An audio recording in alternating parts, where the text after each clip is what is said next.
2 في 16 دي دي ار 5 بسرعه 6000 سعرها هيوصل لحوالي 25000 جنيه، ميزانيه بي سي وبلاي ستيشن. انت متخيل الوضع اللي احنا واصلين له؟ اللي بيحصل في سوق الرامات اليومين دول مش طبيعي، والاغرب ان اغلب الناس مش فاهمه ايه اللي بيحصل. الاسعار بتولع والانتاج عمال يقل والذكاء الاصطناعي عمال ياكل في المخزون العالمي. ولو جهازك لسه على 8 او حتى 16 جيجا وبتفكر انك ترقيه فركز معايا.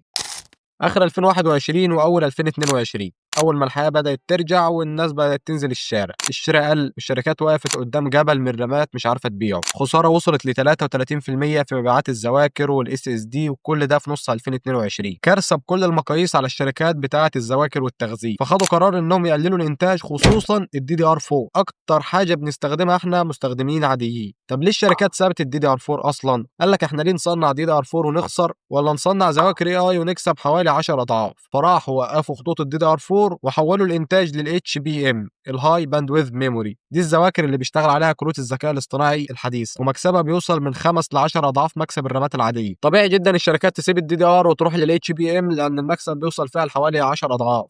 الذكاء الاصطناعي مش بس بياكل الشغل بتاعنا كبشر، ده بياكل الرامات نفسها شهريا بالمعنى الحرفي. الشركه الرمه اللي صنعت شات جي بي تي عملت عقد تاخد فيه 900 الف دي رام ويفر شهريه. لو مش فاهم الرقم ده فالرقم ده 40% من الانتاج العالمي الواحد. الرام اللي بيتصنع في العالم كله اوبن اي اي واخد 40% منه كل شهر، وبعدها امازون، ميتا، جوجل، نيفيديا بيشفطوا بقيه الانتاج. وهل احنا كمستخدمين عاديين احنا طلعنا بره الصوره خالص؟ احنا كسوق مستهلك عادي بنمثل 10% من سوق الرامات.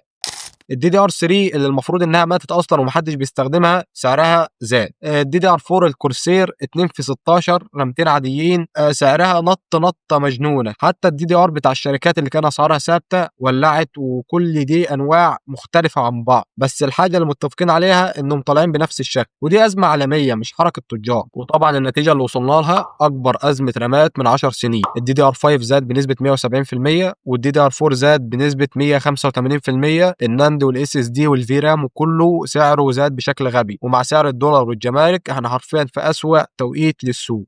احنا داخلين على ويف جديده محدش عارف هتقع فين. ولو جهازك 8 او 16 وجهازك حاسس انه مخنوق وعايز ترقي، ده احسن شهر انك تشتري فيه رامات، شهر 12 2025. لو هتتحرك فتتحرك دلوقتي قبل ما الاسعار الجديده توصل، لان اللي جاي هيغلى من 15 ل 40%. لو انت مش محتاج ترقي ما تشتريش واحفظ فلوسك، لان اسوأ وقت هتشتري فيه رامات هو لما البضاعه الجديده تدخل السوق. القديم بيخلص والجديد داخل بسعر نفطي، عايز الناس اللي بيتاجروا في البترول عشان يشتروا منه، وده اخطر وقت ممكن تتاخر فيه. يعني مثلا واحد عايز يشتري 2 في 16 دي دي ار 5 بسرعه 6000 سعرها هيوصل لحوالي 25000 جنيه، ميزانيه بي سي وبلاي ستيشن. انت متخيل الوضع اللي احنا واصلين له؟